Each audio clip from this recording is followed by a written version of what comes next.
अस्सलाम वालेकुम। आज मार्केट 404 पॉइंट प्लस क्लोज हुई है और वॉल्यूम बहुत कम हो गए हैं। लास्ट डे वॉल्यूम था 443 मिलियन का, आज काम हुआ है 271 मिलियन का। तो ये एक थोड़ा सा परेशानी वाली बात है। सिर्फ यूबीएल एक है जिसने 374 पॉइंट्स जो है ऐड किए हैं इंडेक्स में। अदरवाइज़ मार्केट में थोड़ा सा रुझान सेलिंग वाला ही था। सीधा चलते हैं जी एक रिपोर्ट की तरफ। ये रिपोर्ट है हमारे पास जो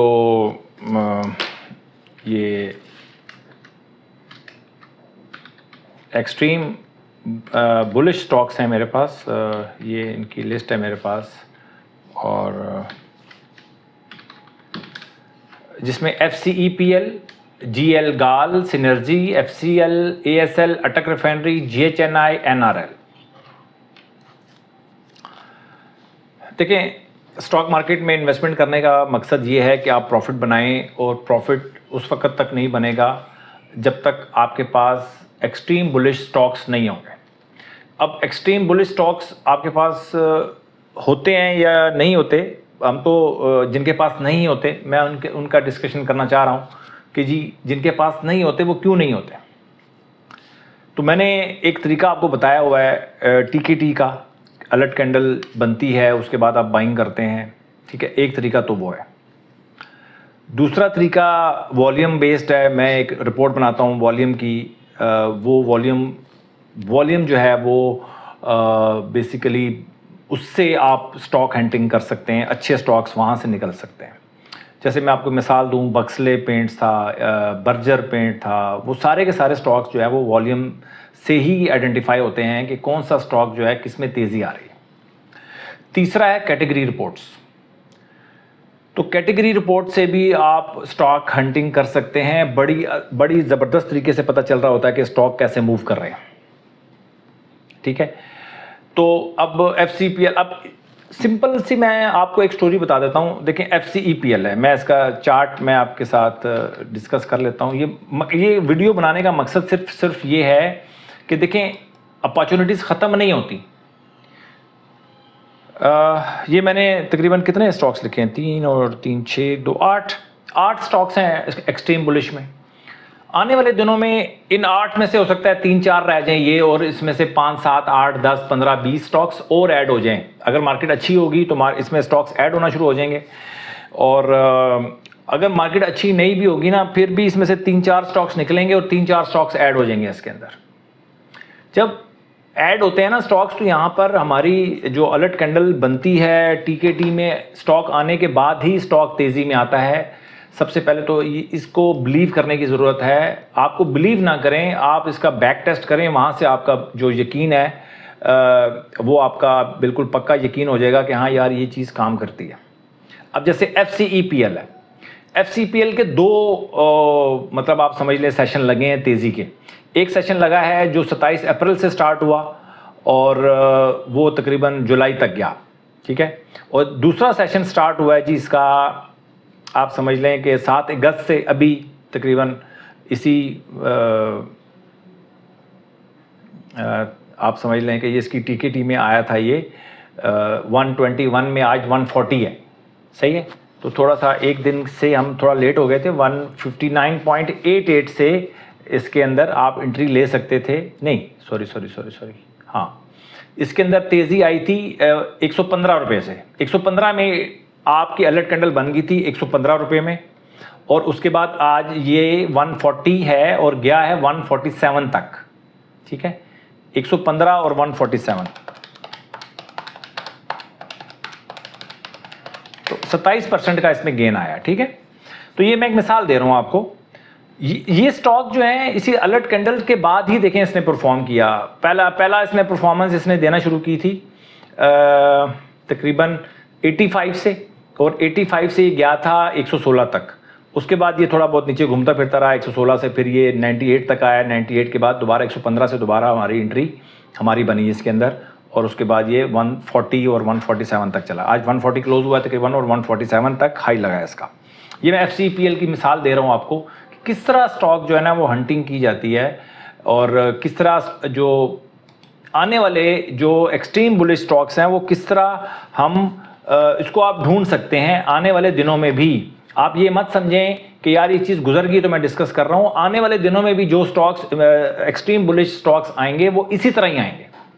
बहुत सिंपल सा तरीका है और इसको मुझे तो लगता है कि आपको इसके अंदर इसको पकड़ना चाहिए, लाजमी डेफिनेटली पकड़ना चाहिए। नहीं पकड़ते तो आपकी एक है उसमें गंधारा ऑटोमोबाइल्स जो था, अगर आप सिर्फ 45 की मूविंग एवरेज लेते हैं ना, 45 की मूविंग एवरेज, तो इसके अंदर जो ये टीकेटी में आया था तो ये आया था 437 में, आज 637 है। ठीक है, तो यहाँ से और अगर आप 200 की मूविंग एवरेज को भी कंसिडर अगर करते हैं तब भी ये स्टॉक जो है ये 533 पे आपके पास आया था, आज 637 है। तो उसके बाद बीच में भी डेली टाइम फ्रेम पे जब आप काम कर रहे होते हो तो आवरली जब आप यूज़ करते हैं तो फिर भी आप अपॉर्चुनिटीज़ को कैच कर रहे होते हैं। ये एक मिसाल इसके बाद अटक रिफाइनरी की मैं मिसाल दे रहा हूँ आपको। अटक रिफाइनरी को आप ये देख लें कि अभी जो सेशन आया था इसके अंदर ये कब आया हमारे पास,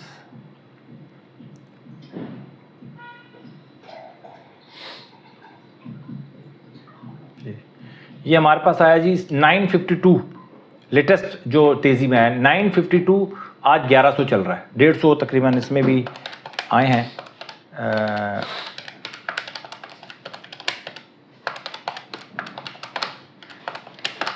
15-16% का इजाफा इसमें तकरीबन 20 जुलाई से, ये एक महीने के अंदर अंदर इसमें भी 15-16% का इजाफा हुआ है। इन टर्म ऑफ परसेंटेज इतना ज़्यादा नहीं हुआ, बहरहाल बड़े स्टॉक्स जो हैं वो इसी तरह थोड़े से सेफ होते हैं तो इसलिए इनके अंदर मूवमेंट भी इसी तरह ही होती है। अच्छा, तो इस तरह के बहुत सारे स्टॉक्स हैं जी जो आप आइडेंटिफाई कर सकते हैं। सबसे बड़ा मसला होता है स्टॉक आइडेंटिफिकेशन, के स्टॉक आइडेंटिफाई करना कि यार कौन से स्टॉक्स जो हैं वो आने वाले दिनों में एक्सट्रीम बुलिश लिस्ट में आ सकते हैं। पहले वो इमर्जिंग में आएंगे, फिर बुलिश में आएंगे और फिर एक्सट्रीम बुलिश में आएंगे। ये रिपोर्ट आपके पास लाजमी होनी चाहिए कि यार इमर्जिंग कौन से स्टॉक्स चल रहे हैं आजकल, जैसे ISL है, पावर, GHGL, PRL, आदमजी इंश्योरेंस, अटक पेट्रोलियम, सिमेट्री, तो ये इमर्जिंग स्टॉक्स हैं। इसके बाद बुलिश स्टॉक्स हैं पाक ऑयल फील्ड और PPL, और उसके बाद एक्सट्रीम बुलिश स्टॉक्स हैं हमारे पास जो मैं डिस्कस कर चुका हूँ आपसे। तो ये लिस्ट कम से कम आप डेली बेसिस के ऊपर बनाएं और मेरे के ऊपर भी आप कमेंट सेक्शन में प्रेशर डाल सकते हैं कि यार आज आपने फ़लाँ रिपोर्ट नहीं दी या आपने फ़लाँ रिपोर्ट नहीं दी। जिस रिपोर्ट से आप कुछ एनालिसिस कर सकते हैं वो रिपोर्ट जो है अगर मैं नहीं आपको दे रहा किसी वजह से, कुछ नए सेक्शन हम इंट्रोड्यूस करवा रहे हैं, कुछ ऐसी चीज़ कर रहे हैं, तो लेकिन आपने कमेंट सेक्शन में मेरे ऊपर प्रेशर डालना है आपने कि यार फ़लाँ चीज़ आपने डिस्कस नहीं की, इसको आने वाले दिनों में या नेक्स्ट डे कल डेली बेसिस के ऊपर आप उसको डिस्कस करें। ये सारी चीज़ें आपके हाथ में आ जाएंगी, कोई एक एप्लीकेशन के ज़रिए आपके हाथ में आ जाएंगी, लेकिन जब तक वो एप्लीकेशन आपके हाथ में नहीं आती उस वक्त तक आपको मुझे ज़बानी यूट्यूब के ज़रिए ही आपको बताना पड़ रहा है। ठीक हो गया? अच्छा, अब सीधा हम चलते हैं कहाँ चलते हैं जी, अब हम चलते हैं कैटेगरी रिपोर्ट पे। कैटेगरी रिपोर्ट जो है इससे बेहतर अंदाज में आप स्टॉक, मेरा नहीं ख्याल कहता कोई ऐसी रिपोर्ट है जिससे आप ये स्टॉक निकाल सकते हैं। सबसे पहले तो मैं चला जाता हूँ एक्टिव स्टॉक्स में, जो मेरे 106 स्टॉक्स हैं उनमें इस वक्त अगर देखा जाए तो A+ कैटेगरी आपके सामने आ रही होगी। GAL जो है वो एक्सट्रीम बुलिश स्टॉक है, C+ में था, आज वो A+ में आ गया। ठीक है, तो यहाँ से आपको मूवमेंट का पता चल गया कि यार दोबारा इसके अंदर मूवमेंट आ रही है। और आज मैं आपको एक और तरीका बताता हूँ कि एक्सट्रीम बुलिश स्टॉक, पहली बात तो ये है कि एक्सट्रीम बुलिश स्टॉक आपके पास पता होना चाहिए यार कौन सा स्टॉक एक्सट्रीम बुलिश स्टॉक है, बुलिश या एक्सट्रीम बुलिश। उसको आपने पकड़ना कैसे है? अगर देखें बुलिश का मतलब ये है कि उसमें 5-7 दिन 8 दिन गुजर गए हैं, उसके अंदर तेज़ी आते हुए गुजर चुके हैं, आप TKT के ज़रिए, इस अलर्ट कैंडल के ज़रिए आप इसके अंदर इंटर नहीं हो सके किसी वजह से भी, ठीक है, ओवरलुक हो गए। तो अब आपने एंट्री कैसे लेनी? जैसे गाल है, अब आपने गाल लिया, देखें आप गाल को अगर आप डेली टाइम फ्रेम पे देखेंगे तो आपको एक्सट्रीम बुलिश नज़र आएगा। अब यहाँ पर आपने डेली टाइम फ्रेम के जरिए आपने आवरली टाइम फ्रेम पे इसको देख लेना है। तो आवरली टाइम फ्रेम पे आपको 50 की RSI जहाँ पर ये ब्रेक करेगा नीचे की तरफ, उसके बाद आपने इंतज़ार करना है कि यार ये 50 की RSI ऊपर की तरफ ये ब्रेक करे, मैं इसके अंदर बाइंग करूँ। ठीक है, तो आप क्या करेंगे इसके अंदर, अब आपने यहाँ पे ये देखना है कि यार कि 50 की RSI क्रॉस होनी चाहिए। तो 50 की RSI क्रॉस हुई है कल 625 रुपये 6 पैसे में आपकी इसकी एंट्री बनती थी, आज 637 रुपये क्लोज हुआ है, तो दोबारा इसके अंदर एंट्री बनती है आपकी, ठीक है। तो इस तरीके से आप जो एक्सट्रीम बुलिश स्टॉक्स हैं उनमें आवरली टाइम फ्रेम यूज़ करके दोबारा एंटर हो सकते हैं। 50 की भी RSI आप यूज़ कर सकते हैं, 60 की भी यूज़ कर सकते हैं और 65 की भी यूज़ कर सकते हैं, ठीक है। जल्दी अगर एक्सट्रीम बुलिश स्टॉक है तो आप 50 की RSI भी यूज़ कर सकते हैं, कोई इशू नहीं है। और अगर सिर्फ आवरली टाइम फ्रेम यूज़ कर रहे हैं और डेली टाइम फ्रेम को आप कंसीडर नहीं करते तो फिर 65 की RSI, लोग हर चीज़ को मिक्स कर देते हैं लोग, तो कहेंगे यार आप किसी जगह पे आप 65 बताते हैं, किसी जगह 60 बताते हैं, किसी जगह 50 बताते हैं, तो एक पूरा पैटर्न होता है। तो पैटर्न यही है कि एक्सट्रीम बुलिश स्टॉक हो, एक्सट्रीम बुलिश के बाद वो अगर आवरली टाइम फ्रेम पे 50 से नीचे उसकी RSI तोड़ता है और उसके बाद वो ऊपर की तरफ ब्रेक करता है, क्लोज होता है 50 से ऊपर, तो आपके पास दो तरीके हैं, या तो 50 से ऊपर क्लोज हो उसके हाई के ऊपर बाय कर लें, या एक और कैंडल को क्लोज होने दें, कंसेक्यूटिव 2 कैंडल्स क्लोज हों 50 से ऊपर, तो उसके हाई के ऊपर आप उसको बाय कर सकते हैं। ज़्यादा तेज़ी हो तो आप एक कैंडल पे भी आप बाय कर सकते हैं। ये एक तरीका है कि अगर वो स्टॉक आपसे ओवरलुक हो जाता है या आप टिकटी पे एंटर होते हैं उसको आप सेल कर देते हैं, दोबारा एंट्री कैसे लेनी है ये एक तरीका मैंने आपको बता दिया, ठीक है। अच्छा, ये वीडियो आपने क्या कहते हैं उसको, बार बार देखनी है। अगर आपको समझ में नहीं आ रही तो आप उसको चार्ट लगाकर आप सारी चीज़ों को आप देखेंगे ताकि आपको अंदाज़ा हो कि यार आपने काम करना कैसे। अच्छा, कुछ वॉल्यूम रिपोर्ट भी मैं आपके साथ डिस्कस कर लेता हूँ। एक अच्छा, ये आपके पास, ये हमारे पास कुछ चीज़ें मैं और भी बता देता हूँ।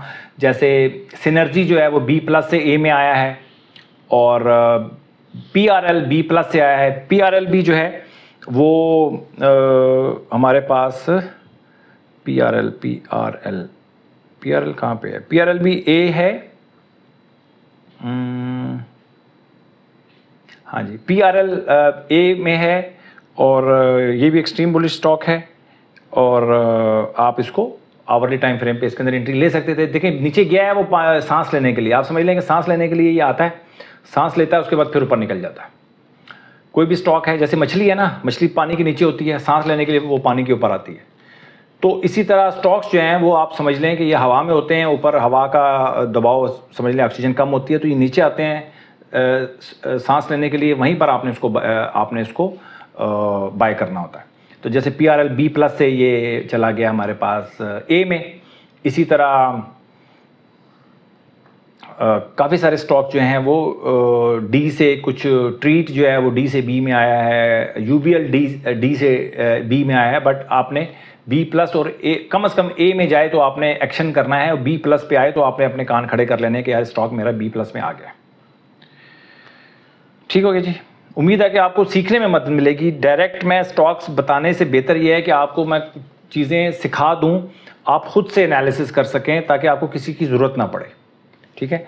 लोग इस तरह की वीडियोस पसंद नहीं करते, बट कोशिश करता हूं कि मैं किसी तरह मेरिट पे ही वीडियोस बनाऊं और वो ताकि आप कुछ सीखें। अच्छा जी, अब मैं इसी के अंदर कुछ वॉल्यूम की रिपोर्ट्स कुछ ऐड कर देता हूं, कुछ वॉल्यूम।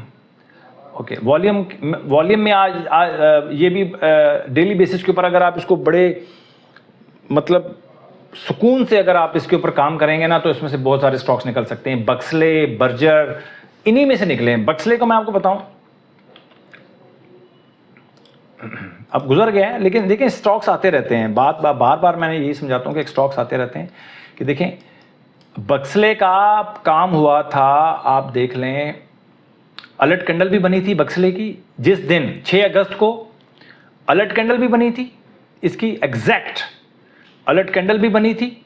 उसी दिन इसने RSI भी क्रॉस किया था, 45 की मूविंग एवरेज भी क्रॉस की थी, क्लोज हो गया था और अलर्ट कैंडल इसकी बनी थी 208.65। अगले दिन ओपन हुआ था 216 पे, 216 पे ओपन हुआ था और क्लोज हुआ था 229.52 पर जो अलर्ट कैंडल हमारी बनी थी वही इसका रेट था। उसके बाद अगले दिन थोड़ा सा काम हुआ इसका और उसके बाद तो 1 2 3 4 5 6 7 8 9 10 11वां दिन है आज कि ये 10% के हिसाब से डेली लॉक हो रहा है। 208 पे हमारी अलर्ट कैंडल बनी थी और 654.84 आज क्लोज हुआ है। ये मैंने स्टॉक हंट किया था वॉल्यूम की रिपोर्ट से अपनी। ये जो मेरी वॉल्यूम की रिपोर्ट है ना, इससे ये स्टॉक मेरे पास आया था कि यार बक्सले में कोई ख़ास एक्टिविटी हो रही है, क्योंकि इसका वॉल्यूम जो है उस दिन हुआ था 62,000 का, जो कि कोई 8-10 गुना ज़्यादा था पिछले 10 दिन के एवरेज से।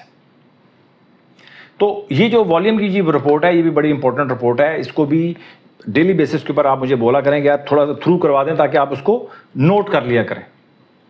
अब FNEL में आज 7 गुना ज़्यादा वॉल्यूम हुआ है अपने पिछले 10 दिन के एवरेज से। FNEL में मैं देख भी लेता हूँ कि हमारी रिपोर्ट ठीक बनी है कि नहीं। FNEL में तो FNEL का अगर मैं वॉल्यूम देखूँ आज तो वो हुआ है 79, उससे पिछले 9 मिलियन, 8 मिलियन, 25 मिलियन, 8 मिलियन, 25, 9, 6, तो अच्छा खासा इसमें काम हो रहा है। बट आज जो काम हुआ है ना, वो इसमें काम हुआ है 7-6 गुना ज़्यादा, लॉट केमिकल में 2.5 गुना ज़्यादा, TRG में 3.5 गुना ज़्यादा। TRG में क्या वजह हुई जाके देख लें आप, क्या TRG में क्या ऐसा हुआ। गिरती हुई मार्केट में 3.5 गुना ज़्यादा वजन, तो हमने इससे दूर रहना भाई।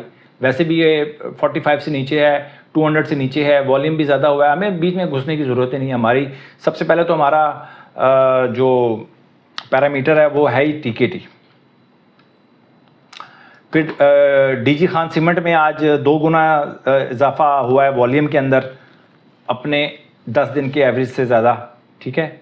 CLVL में तकरीबन कार्डोवा लॉजिस्टिक्स जो हैं उसमें 4.79 टाइम्स आपका वॉल्यूम आज इसमें इजाफा हुआ है। FFL में 2.86 है। और अगर मैं इसको लगा लूँ डिफरेंस के हिसाब से, तो सबसे ज़्यादा जो काम हुआ है वो NATM नदीम टेक्सटाइल है।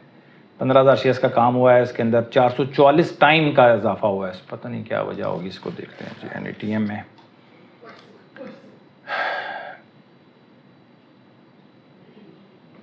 नदीम टेक्सटाइल काम बहुत कम होता है, इसके अंदर अजीब सा कोई स्टॉक है।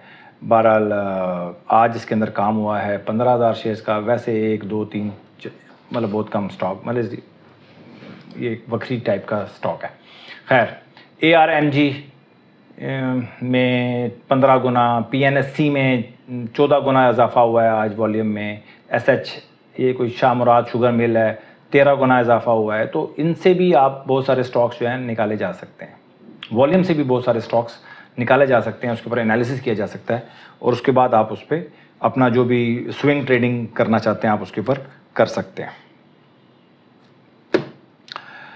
कुछ स्टॉक्स मैं डिस्कस करूंगा नेक्स्ट वीडियो में। आज ये वीडियो आपको मिली है, वो वीडियो आपको मिलेगी कल शाम को, यानी कि 12 रबीउल अव्वल की शाम को एक वीडियो आपको मिलेगी, जिसमें मैं जो लोगों ने कमेंट सेक्शन में मुझे कहा है कि मैं कुछ स्टॉक्स डिस्कस करूं, वो स्टॉक्स डिस्कस करेंगे। Bank of Punjab, ISL, power, इस तरह के स्टॉक्स हम डिस्कस करेंगे ताकि आप डिसाइड कर सकें कि यार वो स्टॉक्स जो हैं वो आपको अगर आने वाले दिनों में आपने उसके अंदर रहना है या कैसे काम करना है।